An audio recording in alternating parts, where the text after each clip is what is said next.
Bonjour à tous, bienvenue à la maison du vélo. Aujourd'hui, je vous présente le nouveau Marine Bike Reef Zone 2.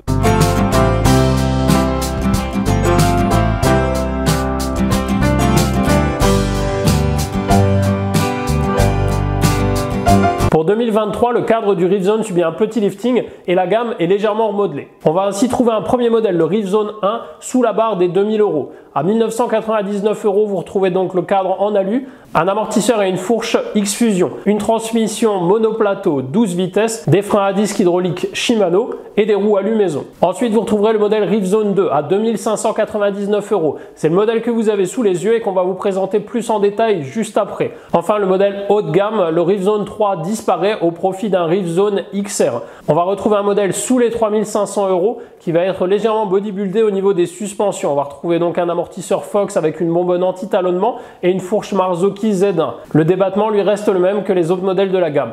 Il faut savoir que ce modèle a beaucoup plu lors des premiers tests. Il a notamment été élu un des meilleurs vélos de l'année 2023 par le magazine allemand MTB. Petit tour du propriétaire donc de ce nouveau Reef Zone 2 2023. On va tout d'abord commencer par le cadre parce que c'est là où il y a eu le plus de modifications. Alors le vélo a légèrement gagné en débattement. On va retrouver 140 mm de débattement à l'avant et 130 à l'arrière. L'année dernière on était sur du 130-125.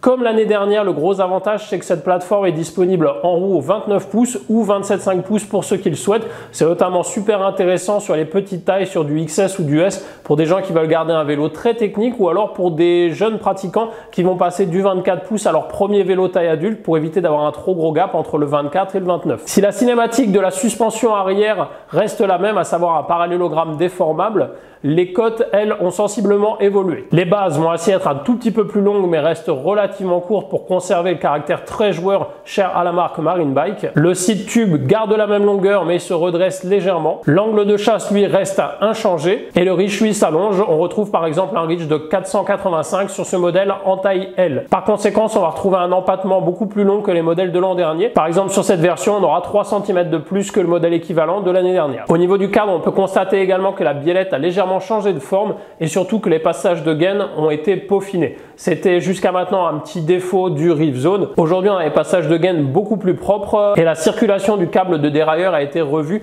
Celui-ci avait tendance à s'approcher du plateau et passer sous le boîtier de pédalier. Aujourd'hui, il est beaucoup moins exposé et prisonnier de la base arrière comme c'était le cas déjà auparavant pour le côté gauche avec la durite de frein.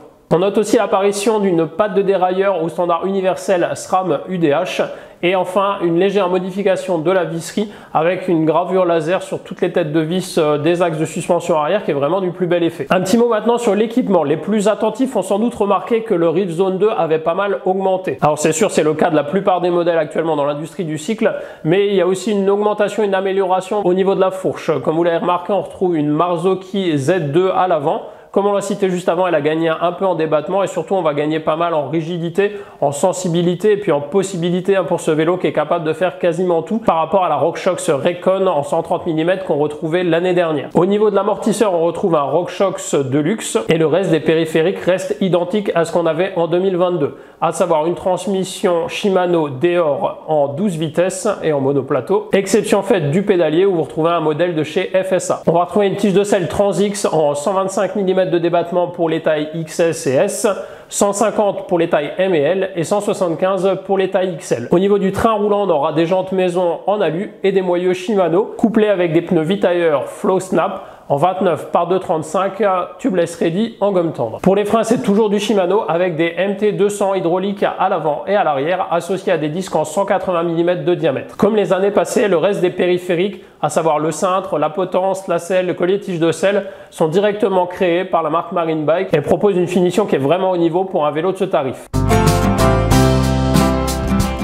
On passe maintenant au point fort et au point faible de ce vélo. Le premier point fort qui me vient à l'esprit, comme en 2022 pour le Reef Zone, c'est vraiment sa polyvalence. Aujourd'hui, il existe une multitude de segments en VTT. Cross-country, down-country, all-mountain, enduro. C'est parfois difficile de s'y retrouver et c'est toujours difficile de faire un choix quand on ne peut pas acheter un vélo pour chaque segment. Aujourd'hui, sauf si vous avez une pratique vraiment atypique avec le Reef Zone, vous êtes quasiment sûr de ne pas vous tromper. C'est un vélo qui est bon partout. Si vous suivez les réseaux sociaux de la marque Marine Bike, vous l'avez d'ailleurs probablement déjà vu utilisé même en street trial ou en slopestyle suivant les montages. Et ça fait vraiment plaisir parce que c'est quand même l'essence du VTT. L'objectif, c'est pas de se torturer en magasin, de savoir si on va prendre un down country ou un all mountain.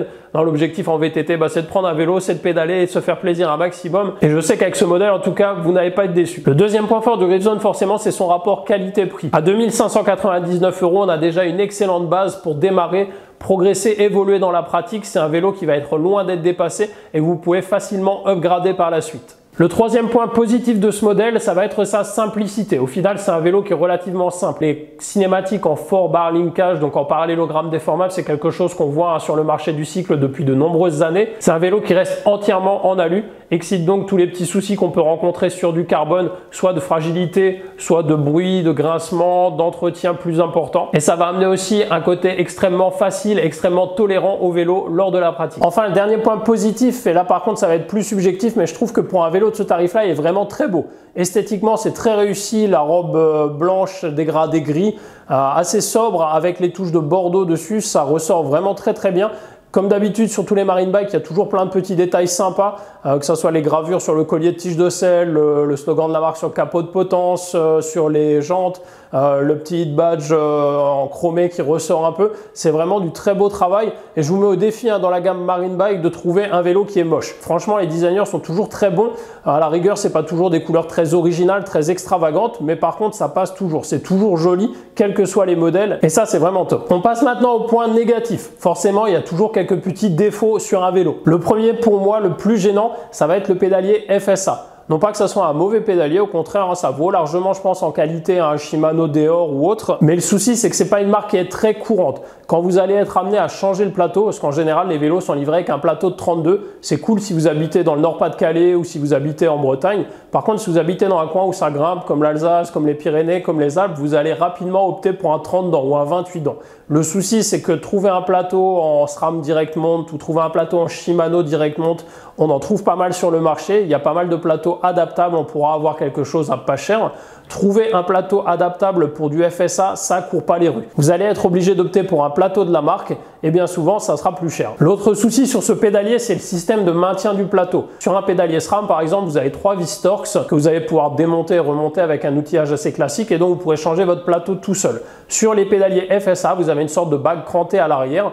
Bien sûr avec des crans bien spécifiques pour que vous soyez obligé d'acheter l'outil qui va avec. Le problème c'est que cet outil il vaut un bras, chez FSA il vaut quasiment 40 € juste pour la rondelle on va dire qui vous permet de démonter votre plateau. Donc bien souvent un particulier va pas l'acheter. J'ai même vu des magasins d'ailleurs qui ne l'achetaient pas parce qu'au final on croise très peu de pédaliers FSA sur le marché actuellement. Donc voilà, ça peut être un frein. Bon, sachez que nous on a l'outil si jamais vous avez besoin de changer votre plateau, mais c'est quelque chose à prendre en considération. Le deuxième point négatif que j'ai trouvé sur ce vélo, c'est que Marine Bike a bien soigné la protection de base. On a quelque chose qui est vraiment de qualité. Par contre, ils ont vraiment oublié de mettre une protection sous le down tube. Celui-ci, en plus, a une forme qui fait qu'il est assez exposé aux projections de pierre. N'hésitez pas à recouvrir de Clear Protect bien épais ou de mettre une protection adaptable. Mais c'est vraiment dommage que la marque n'ait pas pensé en mettre une d'origine. D'autant qu'on retrouve une protection sur les cadres en carbone qui ont une forme quasiment similaire à celui-ci.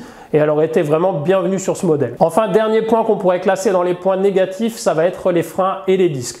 On a des freins qui sont relativement basiques, on l'a dit tout à l'heure, des Shimano MT200. C'est des freins hydrauliques qui marchent plutôt bien, qui sont plutôt fiables, mais qui n'auront pas un mordant assez conséquent, d'autant plus que les disques Shimano entrée de gamme présentent un alliage qui est vraiment particulier et qui fait qu'on a quand même régulièrement des soucis de bruit où on va avoir des chauffes assez rapidement. C'est un point qui reste à nuancer. Des bons freins coûtent très cher. Forcément, sur un vélo à 2600 €, on ne pourra pas mettre des freins à 500 € la paire. D'ailleurs, si vous regardez les vélos du même prix sur le marché, on aura des freins qui seront équivalents, voire inférieurs. Et en tout cas, pour le reste de l'équipement, c'est sûr, on aura quelque chose qui sera beaucoup moins abouti. Et je pense que par la suite, si vous souhaitez faire évoluer le vélo, il est toujours plus intéressant d'avoir à faire évoluer des freins. Ça sera plus facile et moins coûteux que par exemple d'avoir une mauvaise fourche d'origine et de devoir changer la fourche par la suite. Voilà pour cette présentation du nouveau Marine Bike Riftzone 2 2023. J'espère que ça vous a plu. N'hésitez pas à me dire en commentaire si vous avez des remarques sur le vélo, si vous a fait envie. S'il y en a qui souhaitent se lancer et que vous souhaitez commander le vélo, n'hésitez pas à nous contacter. On peut les expédier partout en France et on en a déjà de dispo au magasin. N'hésitez pas à liker la vidéo, à vous abonner si ce n'est pas déjà le cas, à la partager tout autour de vous. Je vous souhaite une très bonne journée, un très bon ride à tous et puis de bonnes fêtes en cette fin d'année. À bientôt!